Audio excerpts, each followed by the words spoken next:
బంగారం సాధారణంగా శని, ఆదివారాల్లో ఓ స్టేబుల్‌గా ఉండదు. శుక్రవారం ఉన్న రేటే. మళ్ళీ సోమవారానికి లెక్కుంటది. ఈ వారంలో ఎట్లుంటది అన్నటువంటిది లెక్క. అంతకుముందు 1,36,000 దాకా వెళ్ళిపోయింది. 10 గ్రాముల బంగారం 24 క్యారెట్లది. అది మళ్ళీ వెనక్కొచ్చి 1,20,000 దాకా వెళ్ళింది.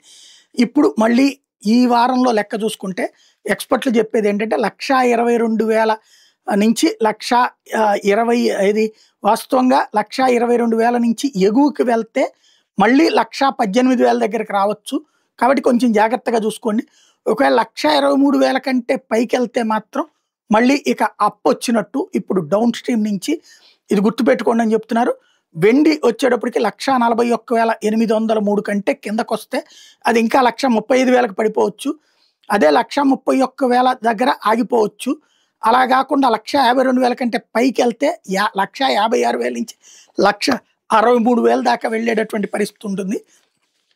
అలర్ట్‌గా ఉండమని చెప్తున్నారు.